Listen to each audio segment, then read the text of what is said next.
अच्छा खैर गजाल एक कमेंट था मैं तुम्हारे लिए पढ़ना चाह रही थी। साहिल कह रहे हैं कि तुक्के से सीरीज जीत गई पाकिस्तान, अब 10 साल तक खुश रहेंगे। क्या बात ये है, हमें ऑस्ट्रेलिया वाला मतलब सारा हम खेले ही नहीं थे, हम तो वहां गए थे ऐसे बाबर आजम और अब्दुल्ला शफीक से पाँव में उनके बल्ला था, ऐसे कर रहे थे वो, चौके छक्के लग रहे थे, हम तो खेले ही नहीं थे। वो वाहिद सीरीज थी इसमें अब्दुल्ला शफीक भी चला था। अब्दुल्ला शफीक चला था, साइम चला था, अब्दुल्ला चला था, हारिस रऊफ चला था। लेकिन मोहसिन साहब हमें याद है ये टेस्ट शुरू होने से पहले ना हमारी बात हो रही थी जिसमें मैंने कहा था कि मैं जरा I am looking forward to Abdullah Shafique, मैं चाहता हूँ ओपन करे, मेरा you know I like him as a player. फिर आपने कहा था क्या किया उसने, स्टैट्स निकाल के देखे जरा। मैंने कहा था I stand corrected, Abdullah Shafique वाकई जरा ना। You also stood by Babar's 100. अच्छा एक और कमेंट है, अरुण ओझा कह रहे हैं कि सोया उठा सारे आउट हो गए। मैंने 2 प्लेयर्स की टेक्निक पे बात की थी, आप देख लें, वो पहले शुरू होने से पहले, एक अब्दुल्ला शफीक और एक बाबर आजम। तो आज वो वहीं खड़े हैं जहां मैंने उनको पहले देखा था। लेकिन एक चीज है, बॉब्जी और अब्दुल्ला का ना कोई मैच नहीं लग रहा था। Abdullah was looking very very inferior ना, उससे तो जो उसकी 50 हुई है वो भी कोई 4 चांसेस मिस हुए ना, 3 कैच और 1 स्टंपिंग मेरे ख्याल से। लेकिन फिर on the other hand Babar जो था वो मानव आउट हो गया, लेकिन he was looking in a good touch. मैं आपको एक चीज बताऊं, उसकी शॉटें लग रही थी और वो बीइंग क्रिकेटर एक चीज बताऊं आपको, इसमें एक टेक्निकल प्लेयर जिस वक्त जो प्लेयर है ना, बाबर एक बड़ा प्लेयर है, इसमें कोई शक नहीं है, हर विकेट पे उसने परफॉर्म किया, हर कंडीशन में किया, हर टीम के अगेंस्ट। बिल्कुल वो उस अपने एक्सपीरियंस को अप्लाई करके 50 किया उसने, कंडीशन को के मुताबिक नहीं कर सका। अभी आपको उसकी मैं वजह बताता हूँ। आप ये देखें कि विकेट के अंदर खेल नहीं सका वो, अब वो जितना खेला ना अपना फुटवर्क यूज करके, टिप को पकड़ के, स्पिन को रोक के खेला। इसका मतलब है कि जिस वक्त भी उसने अपनी आगे पड़ी हुई गेंद को, ये देखे सारे सबका यही था। उस दिन मैं देख रहा था कि मैंने कहा कि ये बैकफुट पे ज्यादा खेल रहे हैं, तो हमारे किसी इंडियन ने कहा कि जनाब हर गेंद आगे खेलने वाली तो नहीं होती। मैंने कब कहा था? अच्छा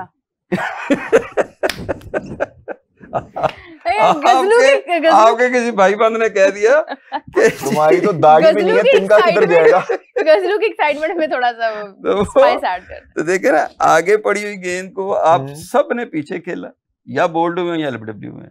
तो ये इस लो विकेट पे कौन पीछे खेलता है? तो बाबर आजम को तो ये बताने की जरूरत नहीं है, चले बॉलर है कोई है तो वो तो, ये एक हम जैसे अनपढ़ को भी पता है कि भाई जब बॉल आगे गिरती है, विकेट टर्निंग ट्रैक है और लो भी रहनी है, तो कौन पीछे आता है? तो जितना भी बाबर ने जो स्कोर किया है वो अपना एक्सपीरियंस अप्लाई करके, क्योंकि उसका फुटवर्क चलता है तो वो बाहर निकल के जो उसने क्रीज के बाहर खेला है वो स्कोर हुआ, जो पीछे है फार्ग हो गया। अच्छा एक और चीज ना मैंने जो अपनी टीम की नोटिस की है, जब भी कोई ब्रेक आती है या नया सेशन स्टार्ट होता है या नया दिन स्टार्ट होता है ना, स्टार्ट में ही हमारे लाइन लग जाती है। वो अब जैसे बाबर और रिजवान खेले थे ना जब वो डे एंड हुआ था, डे 3, अब हम लोग ये एक्सपेक्ट कर रहे थे Babar is looking in good touch, और मैंने भी प्रेडिक्ट किया था भाई दूसरे टेस्ट की दूसरी इनिंग्स में बाबर 100 मारेगा, और अच्छा खेल रहा था। मैंने कहा आज तो होगी सच, आज तो सच, इवन ये मान गई थी आज हो सकता है सच हो जाए। मोहसिन साहब मैं सुबह सोया उठा हूँ 11:15 या 11 बजे, मैंने ना सबसे पहले सवेरे 8 बजे उठना चाहिए था जी। मोहसिन साहब मैं सबसे ऐसे आंखें नहीं खुल रही, मैंने गूगल किया है जी, नो आउट। मैं क्या की हो गया? मैं आपको सच्ची बात बताऊं मजे की, मेरा बेटा होता है यूके में, तो उसने मुझे रात को कॉल की कि बाबा कर देगा ना 100। मैंने कहा जो करना था कर लिया आज। ये दिन थोड़ा लंबा हो जाता तो शायद 100 हो जाता, सुबह नहीं होना, सुबह नहीं होना। ये मैंने कहा कि दिन जो खेल लिया। तो ये क्या वजह है कि नया दिन स्टार्ट होते है, नया सेशन स्टार्ट होते ही खत्म? टच में था ना यार, इनको 49 पे उस कैलिबर का प्लेयर होने के बाद भी टच में होना होता है। ये देखिए प्लेयर का इशू ये है कि दिन में ना जो अच्छे बैट्समैन है 2-2 3-3 गार्ड लेते हैं। मैंने 50 किया है, मैंने गार्ड लेना है, 70 किया फिर गार्ड ले, मतलब आपने अपने आप को ना एक दफा छोटे-छोटे माइलस्टोन्स रखते रहते हो आप, फैक्ट्री सेटिंग पे जा रहा है वापस आपने। यानी बाबर शाम को करेगा, करता नहीं ना। मतलब आपने वो एक दिन में जो करना था कर लिया, आपका फुटवर्क कंडीशन चल रही थी, वो जिन्होंने जाके रात ड्रेसिंग रूम में सोचा कि बाबर को सुबह कैसे आउट करना है, उन्होंने तो भी प्लान करना है, आपके अपोनेंट ने भी, तो वो एक प्लान के साथ आते हैं। आप प्लान के साथ नहीं आते, आप उसी दिन को कंटिन्यू करते हैं। नया दिन नया प्लान होता है। कप्तान रात सोचता है कि अगर बाबर खड़ा हो गया तो हमें लंबा खिलाएगा, आप उनके ट्रैप में आ जाते हैं। आप उनकी चेयर पे बैठ के उनकी कैप पहन के क्यों नहीं सोचते? सही कह रहे हैं, बिल्कुल सही कह रहे हैं। लेकिन मोहसिन साहब, बाबर ये 49 पे उन्होंने क्यों इसको स्टॉप कर दिया? दिन लंबा करना चाहिए। हाँ? दिन मुक गया सी, ओवर मुक गया सी। जब तक कोई रूल वायलेट करके 90 की बजाय 100 ओवर खिलाते हैं। लेकिन मोहसिन साहब बत्तियां लगी हुई हैं स्टेडियम में, 100 जाना था यार बाबर का, रात खिला देते आप, खिला देते यार, पहला हो जाता हिस्ट्री में डे नाइट टेस्ट। आप मतलब उसमें आपका किंग है, और किंग तो मतलब नहीं, मेरी तरफ करके क्यों आपने? देखिए बादशाह जो होता है ना, ऐसे ना डेजिग्नेशन नहीं होता। ये देखिए क्या बात है, सारी स्क्रीन पे भी आ गए, इस पे भी बात करते हैं। स्क्रीन पर एक चल रही है पिक्चर यार, उसको देखते हैं। वो बीबीएल में सिलेक्ट हो गया ना, बिग बैश लीग में। अच्छा ये तो पहले ही थे। अच्छा मोहसिन साहब ये देखिए, ये बताएंगे क्या एनओसीज इनको दे दिए गए वापस? पहले तो बड़ी बातें चल रही थी कि भाई नहीं देने, ऐसे है वैसे है, दे दिए इनको एनओसी? देने चाहिए, क्योंकि इधर से तो कमाई नहीं है, उधर तो कर लेंगे बेचारे। ये और ये देख लें, ये हमें पता है, हमें पता है हमारे मुल्क का। शाहीन और बाबर दोनों का बिग बैश में है ना, हमें रऊफ भी है ना, हमें पता है हमारी टीम का, हमारे बोर्ड का। यू टर्न्स के तो ये बादशाह हैं। बिल्कुल सर, जैसे ये खबर आई थी ना, मैंने कह दिया था आप 1 महीना मैक्सिमम दे दो, आप उससे पहले ही आ जाएगा। जो बात आप कर रहे हैं ना, वो इसलिए होती है कि अगर कुछ सोच के फैसला किया जाए या किसी मेरिट पे किया जाए तो उसकी कोई बुनियाद भी होती है, कॉन्क्रीट भी होता है, और वो देरपा भी होता है। अगर आप ये सोचें कि जब आपने बगैर सोचे समझे एक फैसला दे देना है, एक जज्बाती फैसला, शाम को इमोशनल वाला, अच्छा उन्होंने क्या इन्होंने एनओसी बंद कर दी, अच्छा फिर थोड़े देर बाद कहना कि भाई आप नहीं कर सकते लीगली, आपकी ये इसमें प्रॉब्लम्स है, तो वहां आके फिर आपको रिवर्स करना पड़ जाता है। और जाहिर सी बात है आपने करना है जब अगलों के इतने फाइनेंसेस लग चुके हैं, पूरी पार्टनरशिप्स हो चुकी हैं। अच्छा, तो फिर आप फ्यूचर में बिजनेस जब आपके मुशीर प्रोफेशनल नहीं है ना, सॉरी, इसके बारे में मिचेल स्टार्क ने भी ट्वीट किया है कि बाबर, मैं, शाहीन और स्मिथ एक ही टीम में, मतलब हाँ ये so that's... अच्छा ये खबर आने से पहले स्टार्क की ट्वीट आ गई थी, ये स्टार्क ने अपना वो बयान दे दिया था।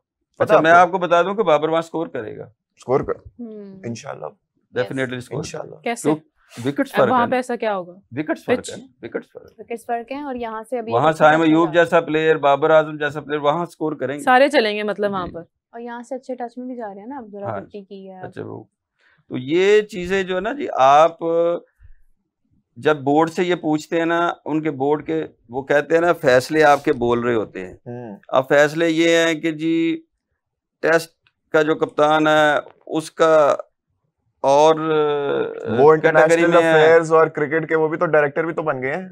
कौन जी? इंटरनेशनल शान मसूद।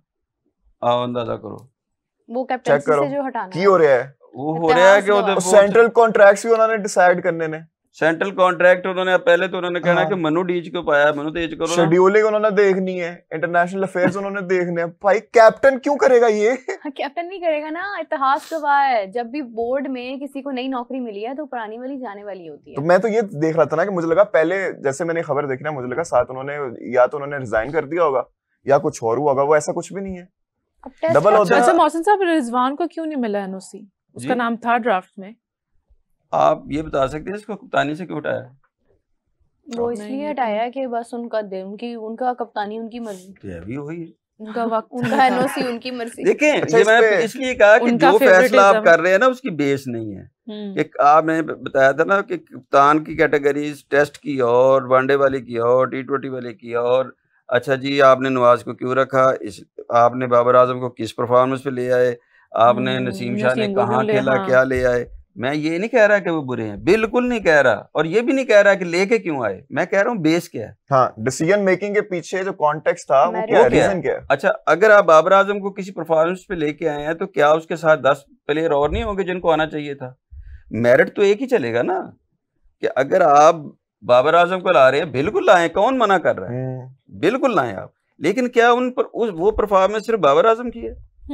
आपने तो देख लिया है ना सारा। हाँ, आपने तो ये देखना है कि किसी को अगर निकाल रहे हैं तो उसी मेरिट पे कोई और निकलता है तो उसको भी निकालना चाहिए। तो ये सारी की सारी जो जिसके अच्छा हम लोग बड़ा इस चीज को प्रेफरेंस देते हैं कि डोमेस्टिक खेलनी चाहिए हर प्लेयर को, तो हारिस रऊफ को भी हमने कायदे-आज़म लीग में मेरे ख्याल में बॉलिंग करते देखा है ना, तो ये एक अच्छी बात है कि यार हमारे प्लेयर्स दोबारा से कोशिश कर रहे हैं डोमेस्टिक में खेलने की। अच्छी बात नहीं है, दोबारा से नहीं कर रहे, पहली दफा कर रहे। पहली बार बाबर तो पहले रिजवान वगैरह खेलते थे ना, कहाँ नहीं खेले अपने अपने गराजों में, कभी भी नहीं खेली।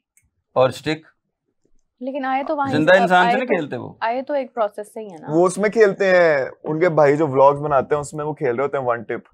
मैंने देखा बाबर आजम को, ये डोमेस्टिक एक बच्चा था ना, तो वो अनपढ़ था, थोड़ा थोड़ा पढ़ना आता था, खाता आ गया उसके घर पे, वो रोज ना तर्जमा करके पढ़ता रहा, तो वो थोड़ा सा ना अब ऊंची ऊंची पढ़ता था, साथ वालों को भी आवाज जाती। एक दिन उनके घर भी खाता आ गया, उन्होंने कहा बच्चा बड़ा पढ़ा लिखा है, ले जाओ इसको बुलाओ भी, वो गांव में तो उसको बुलाया। क्या उसने ट्राई की, वो अपने की प्रैक्टिस ही उसकी नहीं थी, तो उसने कहा अम्मी वो जो ड्राइंग रूम में पढ़ा ना वही ले, अच्छा। ये नहीं पढ़ा जा रहा, ये भी हाँ वो आले वाला खाते ले आओ। यहाँ ना ये वो कहते हैं कि ये तो जिंदा इंसान बॉल कर रहा है, वो लाएं, वो स्टिक लाएं, बॉलिंग स्टिक जो है। मोहसिन साहब, जब तक आप किसी कमजोर बॉलर को खेल लें, लेकिन एक बॉलर जो एक बॉलर है, एक इंसान है, कभी उसने आपको तेज करनी, कभी आहिस्ता करनी, कभी वेरिएशन करेगा आपके फुटवर्क के मुताबिक, जितनी उसको समझ है वो करेगा। जब तक आप उसके सामने प्रैक्टिस नहीं करेंगे नहीं कर सकते। और नेट्स के अलावा मैच प्रैक्टिस का भी तो बड़ा होता है ना, आप नेट्स ही करते रहो, उससे क्या। अब देखिए मेरी बात सुने, जो रूट टेस्ट क्रिकेट में दूसरे नंबर पे लीडिंग रन स्कोरर्स में, सचिन तेंदुलकर का भी रिकॉर्ड तोड़ देगा अगर 2 साल और खेल जाता है तो। स्टीव स्मिथ क्या शानदार प्लेयर है, अभी उसको विराट कोहली से भी ऊपर रखते हैं टेस्ट क्रिकेट में, क्योंकि है वो कमाल का प्लेयर है। दोनों डोमेस्टिक खेल रहे हैं, जो रूट अभी काउंटी खेल रहा है, जरूरत नहीं है फिर भी खेल रहा है। स्टीव स्मिथ भी उनके लिए खेल रहा है और शेफील्ड से कुछ खेल रहा है उनके लिए भी। बाबर आजम क्यों नहीं खेल सकते? बाप देखे ना कि जो रूट को कहीं कुछ चीज सीखनी है, सीखने की जरूरत नहीं है भाई। मेरे ख्याल से किनकी बात है, डॉन ब्रैडमैन की बात है। उन्होंने कहा था कि जब खेल की समझ आई तो खेलने की उम्र चली गई। तो आप अंदाजा लगाएंगे जब इतने एक सीनियर लोग ये समझते हैं कि हमें रिटायरमेंट के वक्त क्रिकेट की असल में समझ आई है, जिन्होंने इतना कुछ कर दिया है, तो फिर ये तो कुछ भी नहीं है। अच्छा यार एक मिनट, फिंगर्स क्रॉस्ड होने लगे, 49 हो गया, 49 हो गया है विराट का। मैं तब से यही मैं खोल के बैठा हूं, मैं 50 होगा, साथ ही मैंने मीरा को खुशखबरी हो गई है जी विराट की। मीरा मुबारक हो आपको। कहने ही लगी थी कि विराट का 49 होने के बाद ये हो ही नहीं सकता कि 50 हो। बाद में आपके लिए तालियां, पहले आप खुश हैं ना? अब आपको 70 का वेट करना है। 70 यार मुझे ऐसा लगता है आज देखे ना क्या विराट कोहली आज नहीं, विराट या तो अंडर 70 आउट हो जाएगा, अगर 70 तक चला जाता है ना तो फिर वो कोशिश करेगा 100 तक जाएगा। नहीं वो स्कोर नहीं ना, 70 से 80 तक, हाँ वही ना, 70 से 80 तक की जो फिगर है ना विराट के लिए, 70 तो स्कोर है क्या? दो लोग सिर्फ विराट ने 70 से 80 शर्मा का 77 नॉट आउट है, अच्छा विराट कोहली का 50 नॉट आउट है, और इंडिया को चाहिए 69 रन्स इन 22 ओवर्स। अगर ये दोनों ही कर जाते हैं तो आप देखिए जो लोग जो क्रिटिक्स हैं, रोहित तो कर लेंगे, रोहित कर सकते हैं। वो लोग ये कह रहे थे भाई अब वो तो बाबे हो गए हैं, अब तो उनको निकाल दें, अब वो और लोगों को लेके आए। वो लोग in a very layman language I would like to say that आप लोगों का डोंकी ब्रेन है, खोता दिमाग, प्लीज ऐसे ना किया करें। इतनी जल्दी क्रिटिसाइज करने लग जाते हैं, ये तो आखिरी सीरीज है इनकी। डोंकी जो है बड़ा मेहनती जानवर है। हाँ डोंकी जानवर मेहनती है, लेकिन डोंकी दिमाग जो होता है ना, नहीं बड़ा अक्लमंद होता है। इंसानों में जो डोंकी दिमाग होता है वो नहीं अक्लमंद, नहीं होता अक्लमंद।